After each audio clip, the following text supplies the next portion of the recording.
पुरुषयुक्तं नित्यं ध्यायन्ति योगिनः कामदं मोक्तं च ओंकाराय नमो नमः। अविरल शब्दों गा प्रक्षाले सकल भूतलमल कलंका मुनि विरूपासे तीर्थ सरस्वती हर्तनों दुर्तनाम अज्ञानां तिन्नानां ज्ञानां जय शलाकया चक्रुं तस्मै श्री गुरुवे नमे परम गुरुवे नमे परम्पराचार्य गुरुवे नमे सकल परिवर्धकं धर्म संबंधकं पुण्य प्रकाशकं पापनाशकं शास्त्रं श्री समय सारानंद स्मृतारा श्री सर्वगदेवा तदुस्तुर्गणधरदेवा प्रतिगणधरदेवा स्तेषां वचनानुसारमासादि कुन्दकुन्दाचार्य विरचेतां श्रोतारे सावधानतया शृण्वन्तु मङ्गलं भगवान् वीरो मङ्गलं गौतमोऽगणि मङ्गलं कुन्दकुन्दाद्यो जैन्दर्मोऽस्तु मङ्गलं सर्वमङ्गलमाङ्गल्यं सर्वकल्याणकारिकं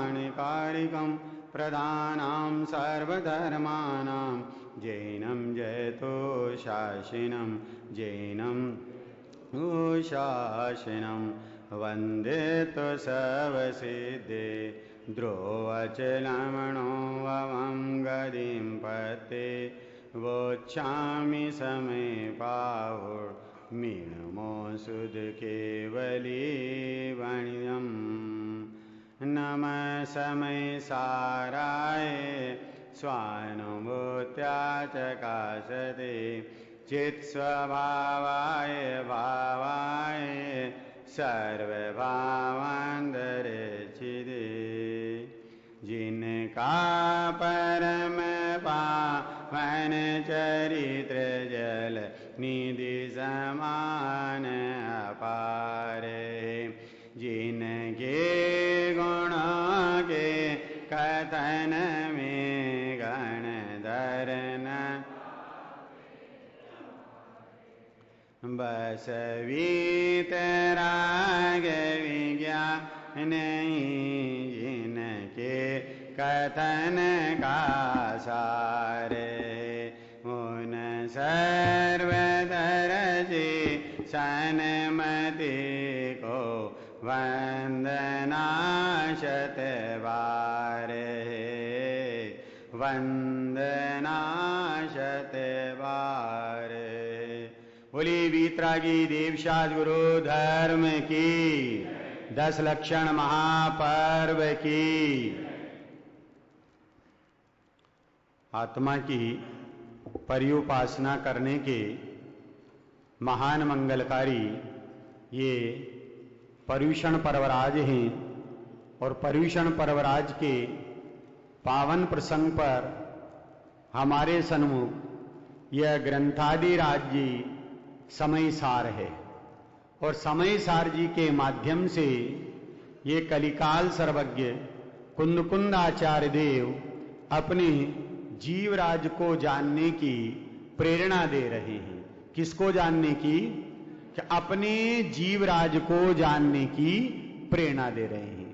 कारण क्या है, हेतु क्या है कि अभी वो अप्रमत्त दशा से आए हैं, शुद्धोपयोग की दशा से आए हैं और शुभोपयोग की अर्थात प्रमत्त दशा में हैं।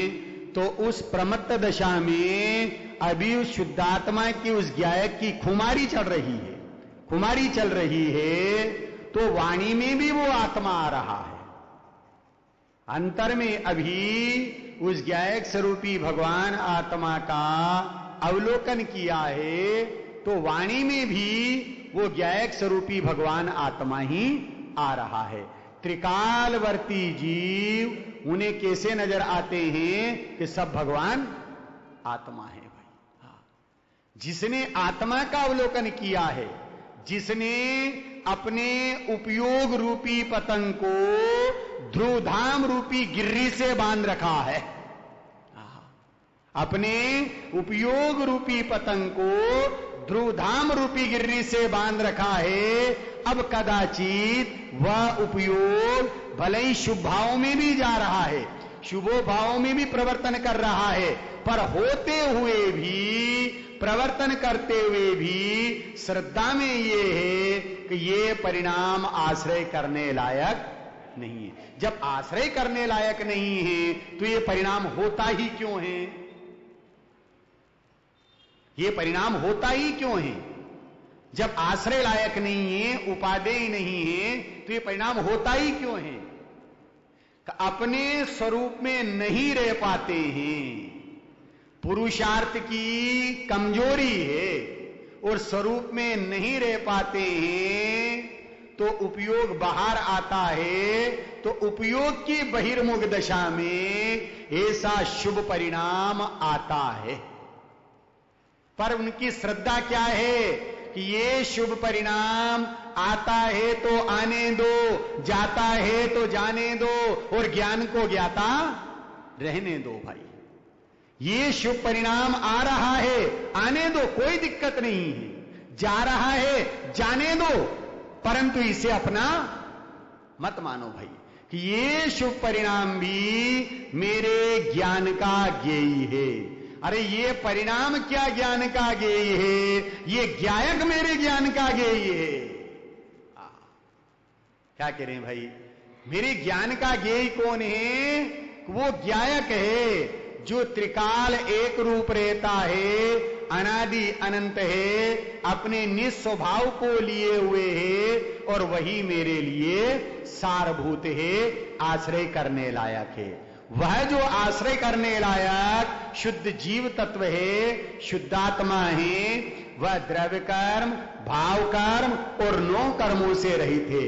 ऐसे कर्मों के आवरण से रहित जो शुद्धात्मा है, उस शुद्धात्मा की सत्ता को मैं अपनी ज्ञान पर्याय में स्वीकार करता हूं, अर्थात उसका मैं अपनी ज्ञान पर्याय में सत्कार करता हूं। किसका सत्कार करना भैया?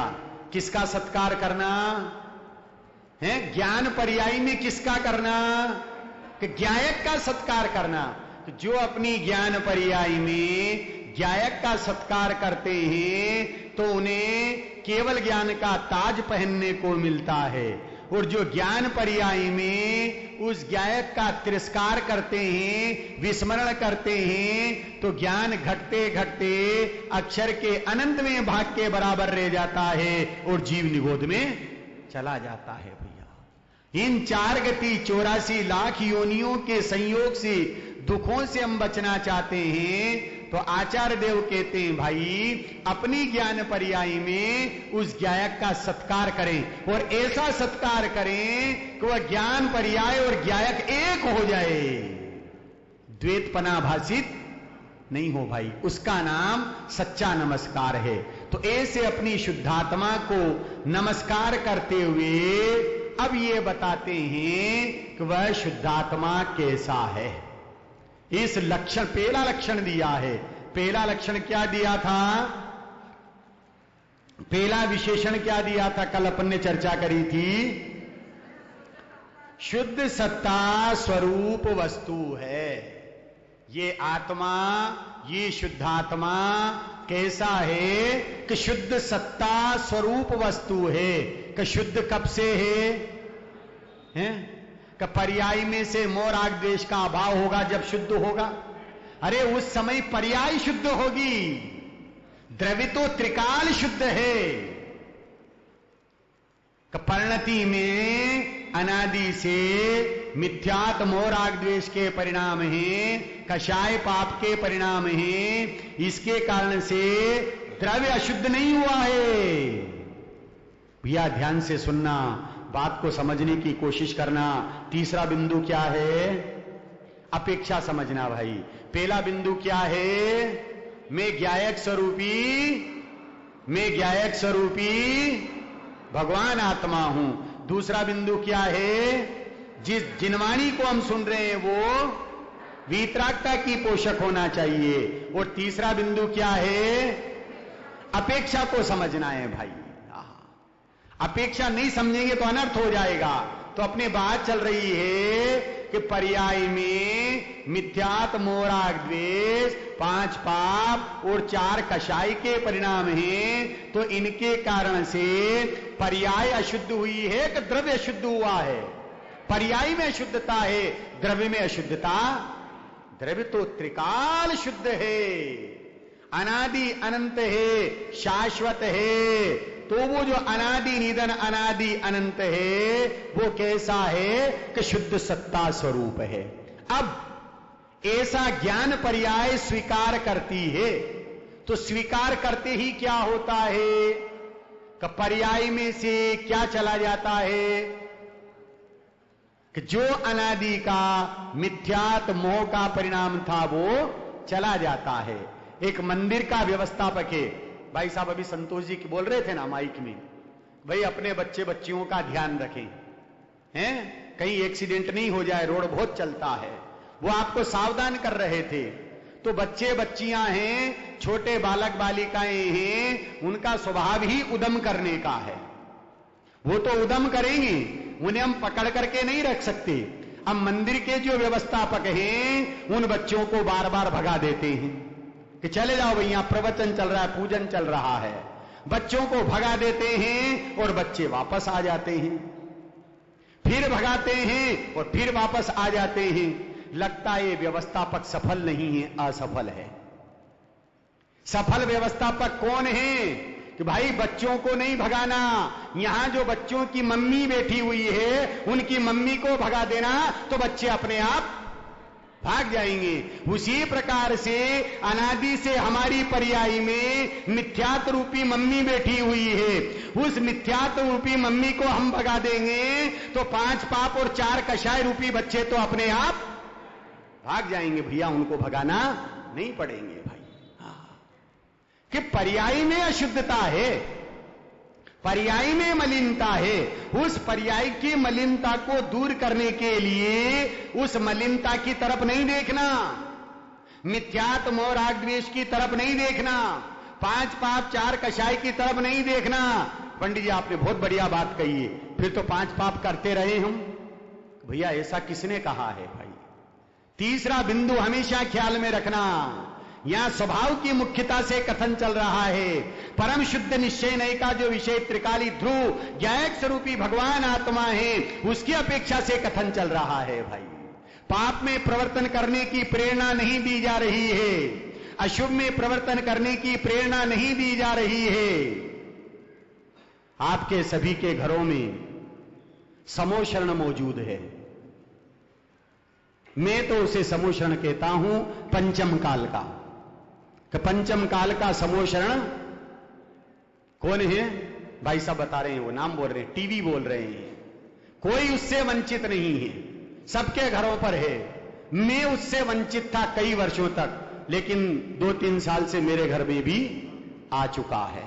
छोटा बच्चा नहीं माना, पापा जी आपको नहीं देखना तो आप मत देखो, हमारे लिए तो लाना पड़ेगा, ले आओ भैया।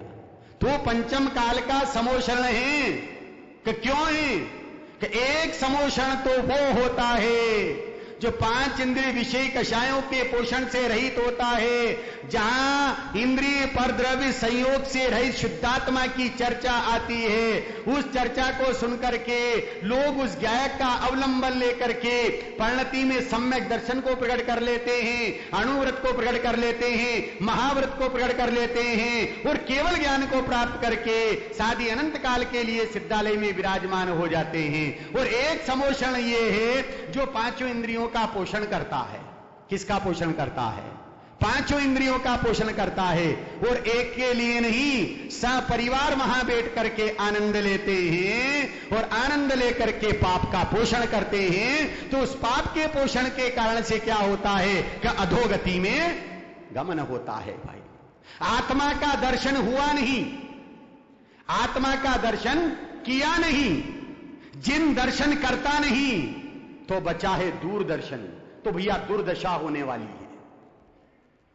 आत्मा का दर्शन हुआ नहीं, जिनका दर्शन करता नहीं, कि जिनेंद्रियों का दर्शन करना, पूजा पाठ करना, स्वाध्याय संयम से रहना, दान देना, तब देना, तीर्थ वंदना करना, ये तो शुभ भाव है, ये तो है ही है।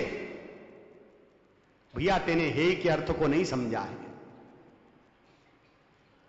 आत्मा का दर्शन यदि हो गया हो, आत्मा की प्रतीति हो गई हो, केवल ज्ञान की तलेटी में बैठ बैठ करके यदि तू ये बात कहता है तो तेरी बात यथार्थ और सत्य है, और यदि पाप की भूमिका में बैठ करके तू ये बात कहता है तो तू जिनवाणी के साथ में छल कर रहा है। जिनवाणी के भावार्थ को तेने पहचाना ही नहीं है।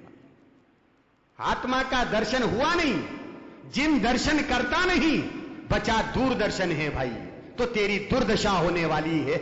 उस दुर्दशा से बचना है तो आचार्य देव कहते हैं भाई कि मेरी परिणति में जो मिथ्यात्म और रागद्वेष के परिणाम चल रहे हैं, उन मिथ्यात्म और रागद्वेष का परिणामों का अभाव करना चाहता है तो उनकी तरफ नहीं देखना। कषाय का अभाव करना चाहता है, कषाय की तरफ नहीं देखना। किसकी तरफ देखना? अकषाय स्वभाव की तरफ देखना। शुद्ध सत्ता स्वरूप त्रिकालिक ध्रुव ज्ञायक स्वरूपी भगवान आत्मा है भैया, उसकी तरफ देखना। और जो उसकी तरफ देखता है तो परिणति में से मिथ्यात्म और रागद्वेष का अभाव हो जाता है, और सम्यक दर्शन की पर्याय उस ज्ञायक का सत्कार करती है, अभिनंदन करती है, और सम्यक दर्शन की वो पर्याय गारंटी देती है, हे जीवराज अब मैं तुम्हें सिद्धालय में ले जाकर के ही रहूंगी। कौन सी पर्याय गारंटी देती है? हैं? कि मैं तुम्हें सिद्धालय में ले जाकर के रहूंगी, ये सम्यक दर्शन की पर्याय गारंटी देती है। वो सम्यक दर्शन की पर्याय हुई कैसे है? कि पहला विशेषण क्या है? कि शुद्ध सत्ता स्वरूप वस्तु है। ये आत्म वस्तु, ये शुद्धात्मा, ये ज्ञायक शुद्ध सत्ता स्वरूप है। इसको दृष्टि का विषय बनाने पर सम्यक दर्शन की निर्मल पर्याय प्रकट होती है। तो इस विशेषण से सर्वथा अभाववादी नास्तिकों का मत खंडित हो गया। एक लोक में चार्वाक मत है, वो चार्वाक मत ये मानता है कि सत्ता नहीं है, आत्मा की सत्ता नहीं है। इसी प्रकार से बौद्ध मतावलंबी हुए, वो केवल पर्याय रूपी ही मानते हैं, पर्याय को ही स्वीकार करते हैं कि जो पर्याय है बस उसी पर्याय में आत्मा है। ये पर्याय व्यय हुई, दूसरी पर्याय आई तो दूसरा आत्मा आ गया। कि भैया ऐसा नहीं है भाई, वस्तु स्वरूप को यथार्थ समझना है। वस्तु अनेकांतात्मक है, और वस्तु के इस अनेकांतमय स्वरूप को समझने के लिए स्यादवाद का अवलंबन लेना है। स्यादवाद के द्वारा उस अनेकांतमय वस्तु के स्वरूप को समझना है। तो इस विशेषण से कि शुद्ध सत्ता स्वरूप है, इस विशेषण से सर्वथा अभाववादी जो चार्वाक मत है, नास्तिकों का मत है, उस मत का खंडन हो गया है।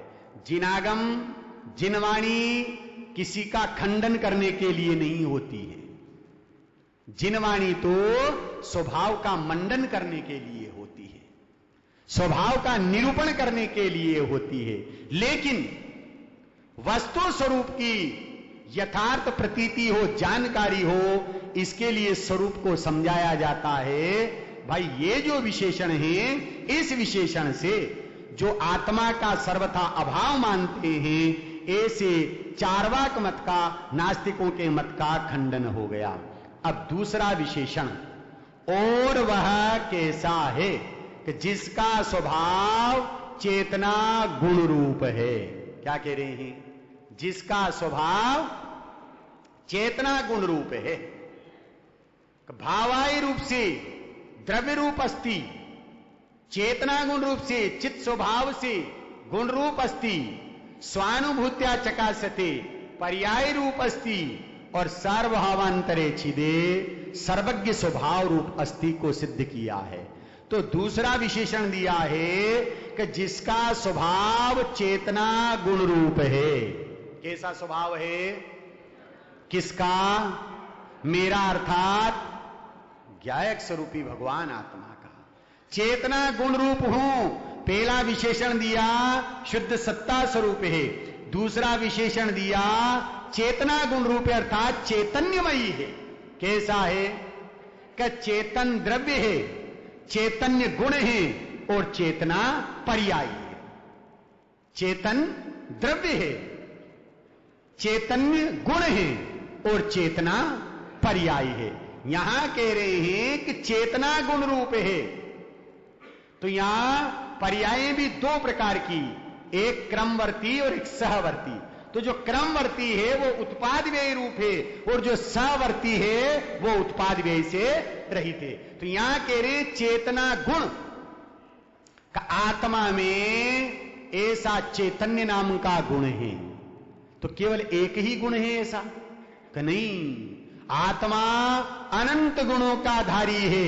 ज्ञान है, दर्शन है, सुख है, वीर है, प्रभुत्व है, एकत्व है, विभक्त्व है, अनंत गुण आत्मा में विद्यमान है। भाई कितने गुण है आत्मा में? अनंत गुण है। अनंत गुणों का धारी है, अनंत धर्मों का अधिष्ठाता वो ज्ञायक स्वरूपी भगवान आत्मा है। का गुण अनंत है, पर आत्मा कितना है?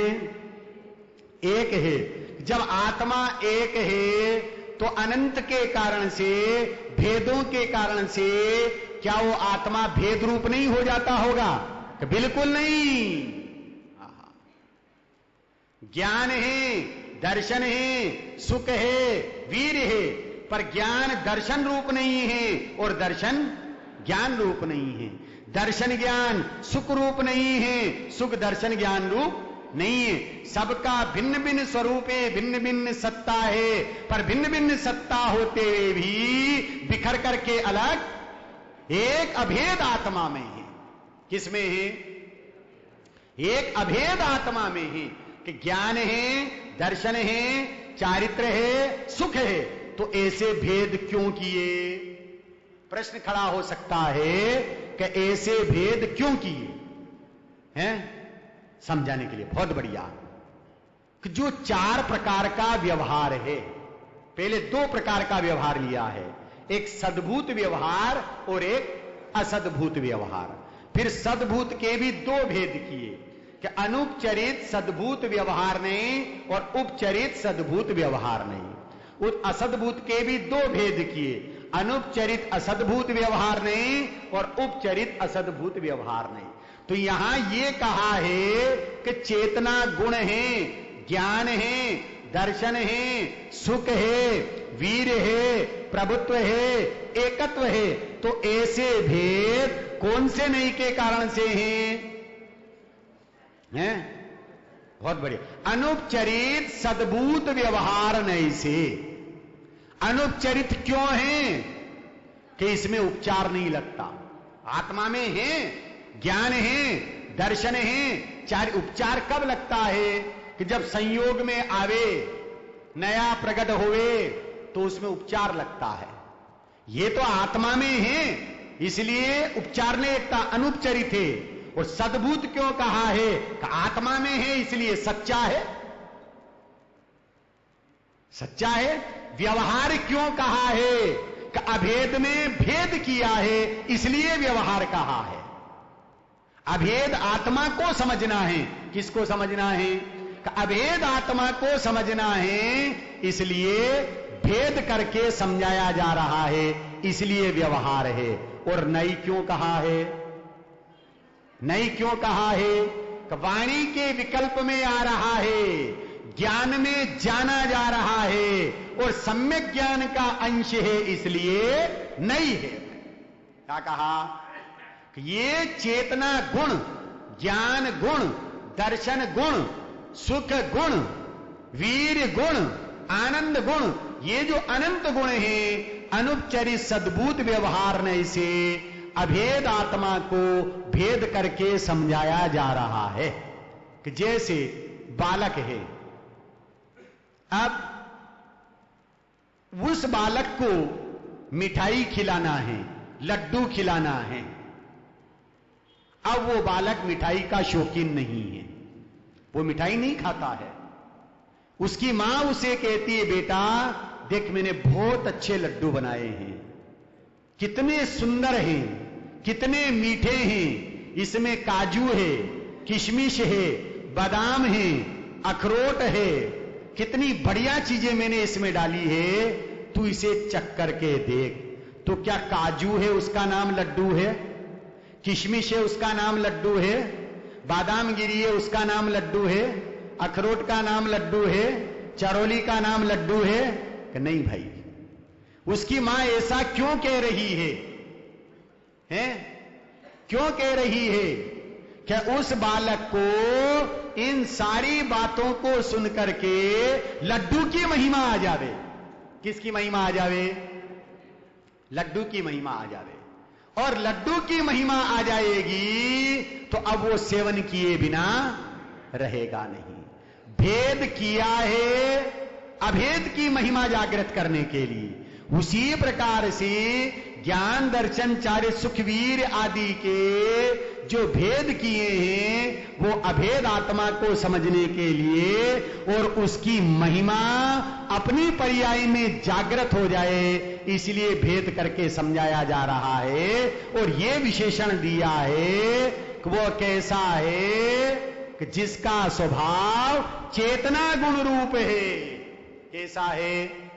चेतना गुण रूप है भाई।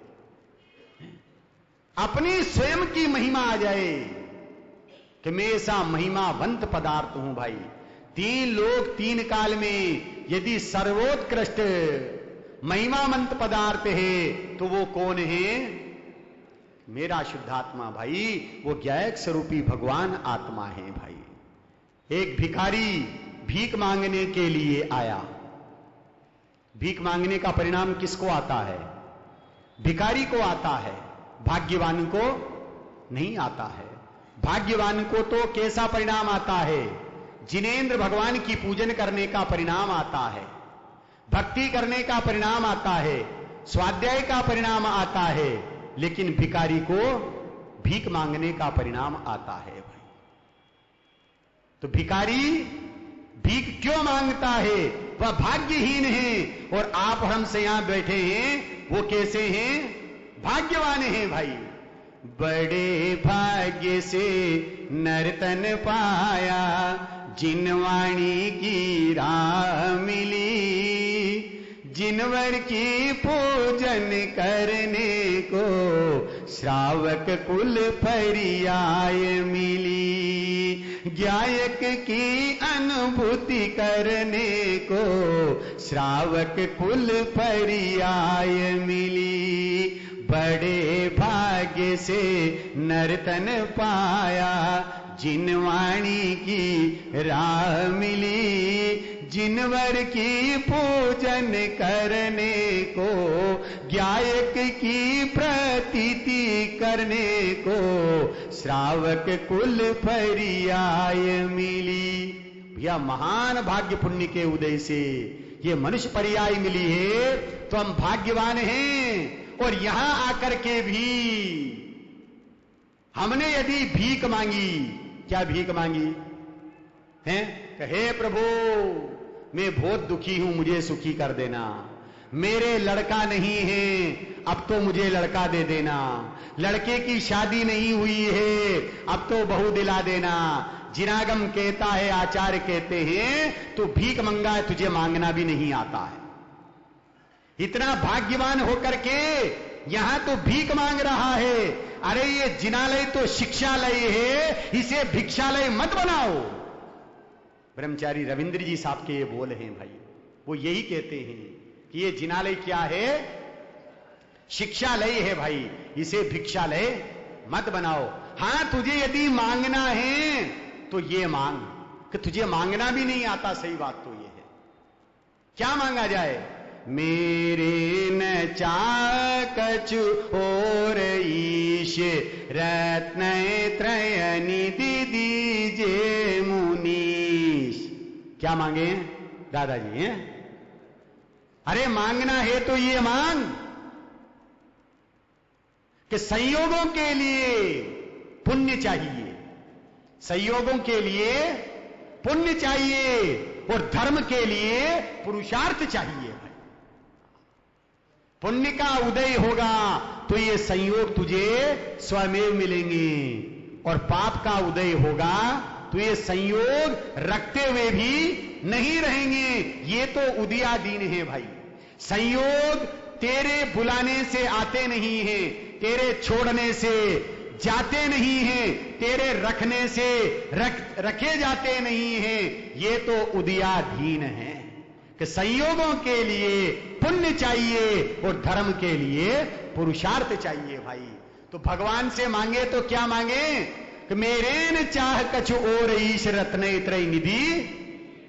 तो भगवान क्या कहते हैं सुन करके, भैया ये रत्न त्रय निधि तू अपने स्वयं के आश्रय से प्रकट कर सकता है, प्राप्त कर सकता है। मैंने अपनी रत्न त्रय निधि प्राप्त की है, तू तेरी रत्न त्रय निधि प्राप्त कर भाई। हैं मांगना है तो ये मांगे। तो भिखारी नगर में भीख मांग रहा था। भिखारी को भीख मांगने का परिणाम आता है। उस भीख मांगने के परिणाम से वह नगर में आया और भीख मांग रहा है। बड़ी हवेली उसने देखी और बड़ी हवेली को देख करके वहां चला गया और क्या कहता है, माई बाप यदि आपके यहां पर खीर हलवा पूड़ी बना हो तो मुझे थोड़ा देना। भैया गुड्डू भैया क्या मांगा है? जितने भी भिखारी आते हैं वो सब बासी कुसी रोटी मांगते हैं। उस हवेली की दालान में उस हवेली का मालिक मैगजीन पढ़ रहा था। पढ़ते हुए उसने भिखारी की ये बात सुनी कि माई बाप तुम्हारे घर में यदि खीर हलवा पूड़ी बना हो तो मुझे थोड़ा देना। क्या मांगा? खीर हलवा पूड़ी। ये सुनकर के मालिक ने सोचा जितने भी भिखारी आते हैं वे बासी कुसी रोटी मांगते हैं और ये भिखारी खीर हलवा पूड़ी मांग रहा है। हो सकता ये स्टैंडर्ड का भिखारी हो, थोड़ा इसका स्टैंडर्ड थोड़ा बड़ा हो। उस हवेली के मालिक ने उसी से पूछा, भैया जितने भी भिखारी आते हैं सब बासी कुसी रोटी मांगते हैं, तुम खीर हलवा पूड़ी मांग रहे हो, क्या बात है? वो भिखारी हाथ जोड़ करके कहता है, माई बाप क्या बताऊं, आज मेरा बर्थडे है। आज मेरा बर्थडे है। आप लोग भी मनाते होंगे, आपका नहीं मनाते होंगे, बच्चों का मनाते होंगे। और आजकल तो ये पागल दुनिया जो है वो शादी की भी मनाने लगी है वर्षगांठ है। अरे बर्थडे नहीं भाई, ये अनर्थ डे है, ये व्यर्थ डे है। इस शरीर की क्या बर्थडे मनाना भाई है?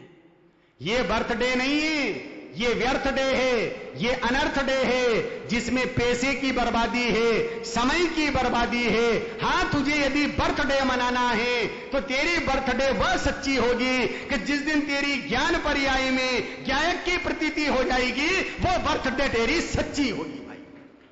उस बर्थडे को मनाना भाई। उस भिखारी ने कहा, माई बाप मेरी बर्थडे है आज। उस मालिक ने कहा, भैया तेरी बर्थडे है तो बर्थडे पर क्या दिया जाता है? भैया क्या दिया जाता है बर्थडे पर? गिफ्ट दी जाती है, प्रेजेंट दी जाती है। तो वो हवेली का मालिक कहता है कि तुझे मैं खीर हलवा पूड़ी भी दूंगा और प्रेजेंट भी दूंगा, पर इससे पहले तुझे मेरे कुछ प्रश्नों का जवाब देना होगा। मालिक पूछिए। तो मैं तेरे को 25,000 रुपये दूंगा, किंतु मुझे एक हाथ की आवश्यकता है, तू मुझे अपना एक हाथ दे दे। क्या मांगा भैया? हाथ मांगा। कितने पैसे में? 25,000 में। कि मैं तुझे 25,000 रुपये दूंगा, तू मुझे अपना एक हाथ दे दे। उस भिखारी ने सोचा, एक हाथ से मैं लकड़ी पकड़ता हूं, एक हाथ से कटोरा पकड़ता हूं, यदि एक हाथ दे दूंगा तो मेरा काम नहीं बनेगा, या तो लकड़ी छूट जाएगी या कटोरा छूट जाएगा। वो कहता, भाई साहब मैं अपना हाथ नहीं दे सकता। कि कोई दिक्कत नहीं, मैं तुझे 50,000 रुपये दूंगा, तू मुझे अपना एक पांव दे दे। क्या मांगा? पैर मांगा है। कितने रुपये में? 50,000 में। उसने पैर, एक पैर को ऊपर लेके विचार किया, करे मैं एक पैर से कैसे चलूंगा। इतना विचार करते कहा, भाई साहब मैं एक पैर भी नहीं दे सकता। फिर उस मालिक ने कहा, भैया मैं तुझे 1,00,000 रुपये दूंगा, तू मुझे जो है अपनी एक आंख दे दे। क्या कहा? एक आंख दे दे। कितने रुपये में? 1,00,000 रुपये में। उसने एक आंख बंद करके देखा, विचार किया, करे एक आंख से मैं कैसे काम चलाऊंगा। कहा भाई साहब मैं अपनी एक आंख भी नहीं दे सकता। कहा अच्छा ऐसा कर, मैं तुझे 3 लाख रुपये दूंगा, तू मुझे अपने पेट के अंदर की एक किडनी दे दे। क्या दे दे? किडनी दे दे। कितने रुपये में? 3 लाख रुपये में। अब वो भिखारी विचार करता है, हाथ 25,000, पैर 50,000, आंख 1 लाख रुपये, और मेरे शरीर में एक किडनी ऐसी जिसकी कीमत 3 लाख रुपये, और फिर भी मैं भीख मांग रहा हूं। इतना कीमती, इतना मूल्यवान शरीर मेरा है और मैं भीख मांग रहा हूं, ये मुझे शोभा नहीं देता। अब क्या हुआ? हाथ में से कटोरा फेंक गया, हाथ में से लकड़ी फेंक गई, कंधे पर से झोली उतर गई, और अब दिशा बदल गई।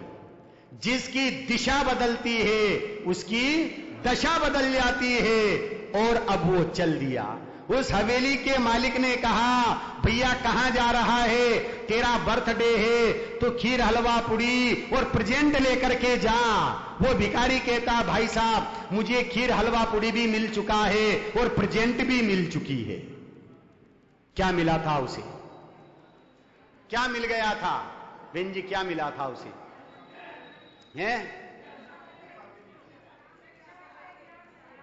अरे उसी ज्ञान हो गया था, करे मैं इतना महिमावंत हूं, मेरी कीमत इतनी है और फिर भी मैं भीख मांगता हूं। 3 लोक का नाथ स्वयं तू क्यों भीख मांगता है? ऐसा विचार किया, और ऐसा विचार करते ही उसकी दिशा बदल गई, और दिशा बदलते ही उसकी दशा बदल गई। भाई उसी प्रकार से हमें यहां अमृत चंद्राचार्य द्वारा इस मंगलाचरण में दूसरे विशेषण से यह सिद्ध किया जा रहा है कि भैया तू चेतना गुण वाला है, तू ज्ञान वाला है, तू दर्शन वाला है, तू सुख वाला है, तू वीर वाला है, तू प्रभुत्व वाला है, तू एकत्व वाला है, तू विभक्त वाला है। ऐसे अनंत गुणों का गोदाम, अनंत गुणों का धारी ज्ञायक स्वरूपी भगवान आत्मा तू स्वयं है, और तुझे अभी भी यदि तेरी महिमा नहीं आती है तो ऐसा लगता है तू अभागा है, अनंत संसारी है।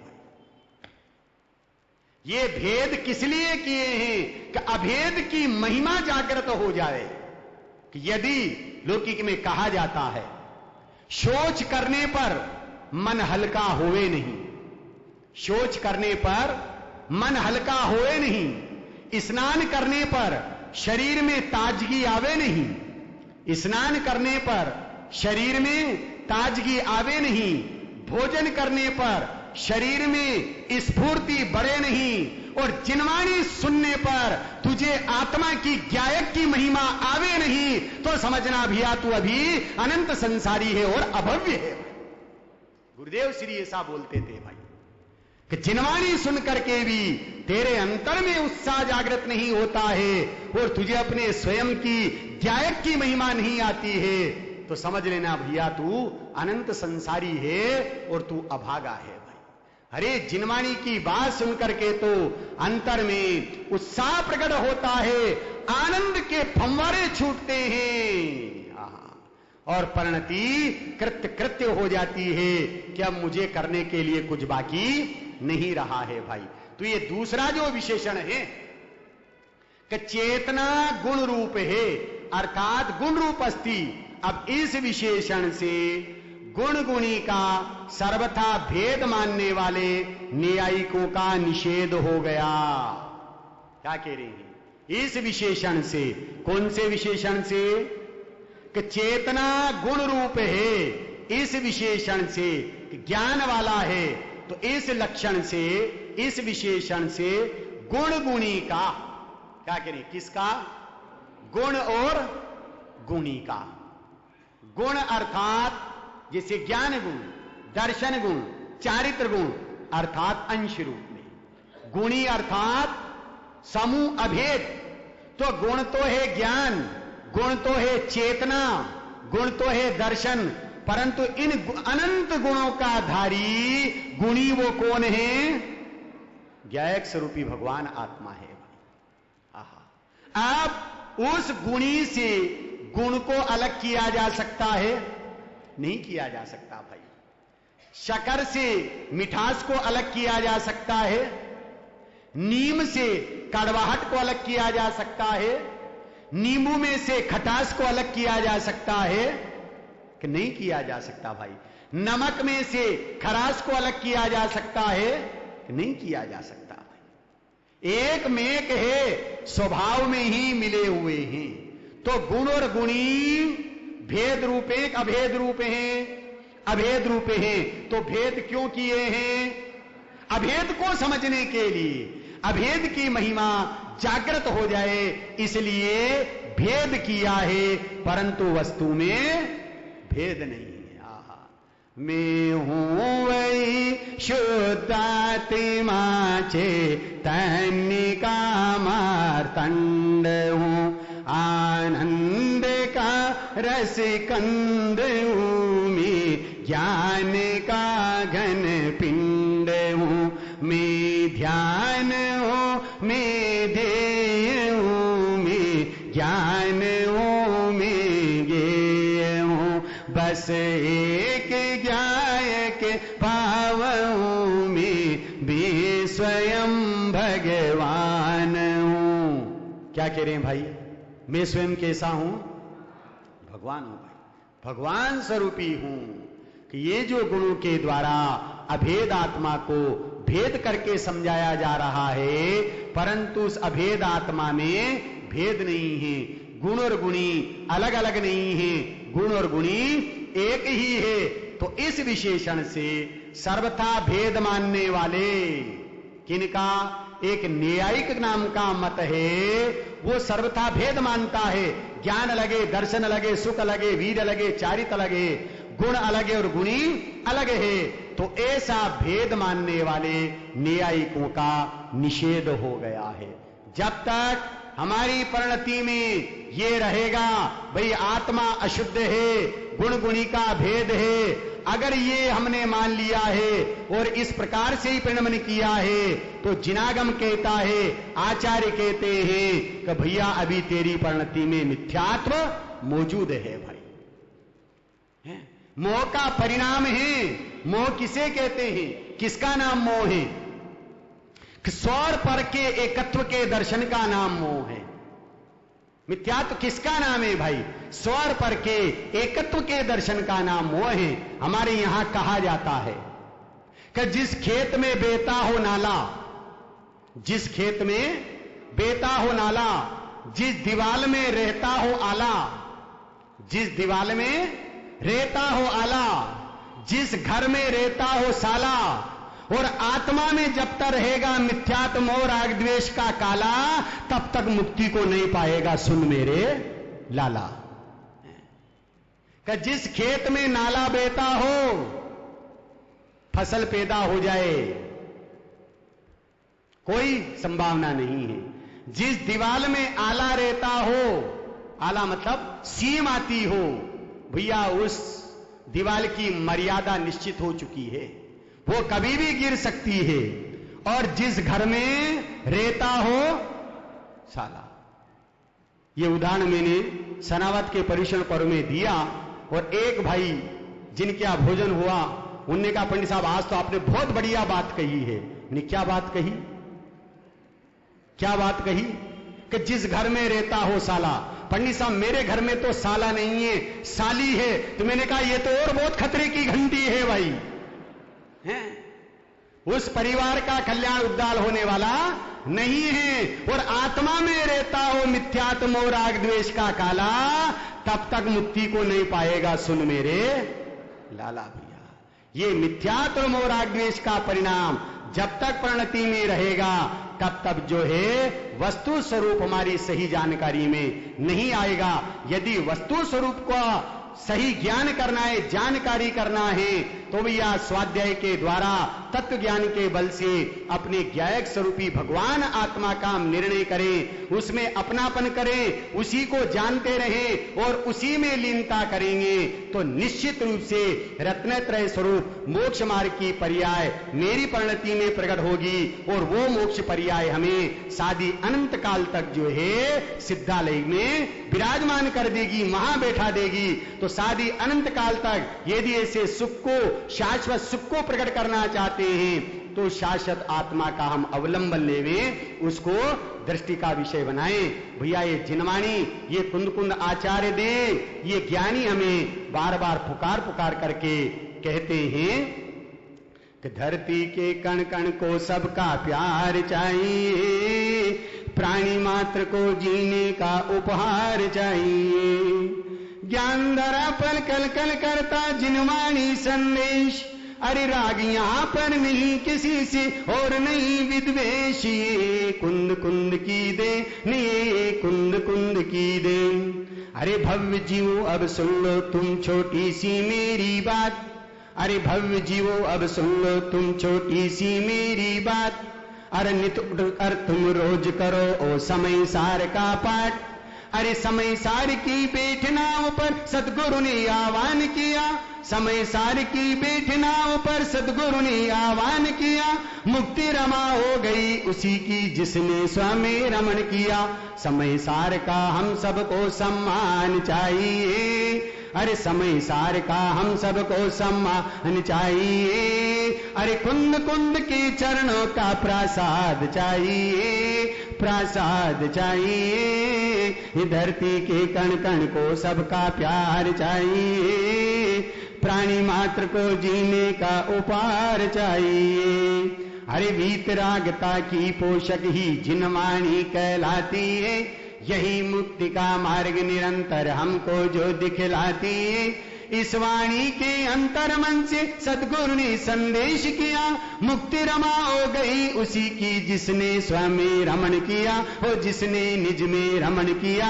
मुक्ति रमा को देने वाला ज्ञान चाहिए, अरे कुंद कुंद के सपनों का जहान चाहिए, जहान चाहिए। धरती के कण कण को सबका प्यार चाहिए, प्राणी मात्र को जीने का उपहार चाहिए।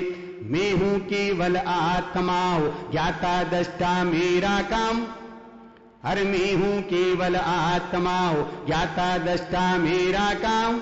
मैं मुझ में रहने वाला हूँ, शुद्धात्म मेरा नाम, मोए ज्ञायक मेरा नाम, मरे परमात्म मेरा नाम। अरे भेद ज्ञान के निस्वरूप से ऐसा के बतलाया है, अरे भेद ज्ञान के निस्वरूप से ऐसा के बतलाया है। ऊंचू आत्मा कहकर गुरु ने गीत स्वयं भी गाया है, गीत स्वयं भी गाया है। भेद ज्ञान का हम सबको सम्मान चाहिए, अरे भेद ज्ञान का हम सबको सम्मान चाहिए। अरे कुंद कुंद और कहन गुरु के जैसा हमको ज्ञान चाहिए, अरे ज्ञान चाहिए, जहान चाहिए, प्रसाद चाहिए। धरती के कण कण को सबका प्यार चाहिए, प्राणी मात्र को जीने का उपहार चाहिए, अरे प्राणी मात्र को जीने का उपहार चाहिए। सच्चा उपहार वही है कि अपनी ज्ञान पर्यायी में हमें ज्ञायक की महिमा आवे, उस ज्ञायक स्वरूपी भगवान आत्मा को हम अपनी दृष्टि का विषय बनाएं, श्रद्धा का श्रद्धेय बनाएं, ज्ञान का ज्ञेय बनाएं, ध्यान का ध्येय बनाएं, चारित्र की चर्या का विषय बना करके अपनी परिणति में वीतराग दशा को प्रकट करें, सुख दशा को प्रकट करें। इस मंगलमयी भावना के साथ में अभी की बात को विराम देता हूं।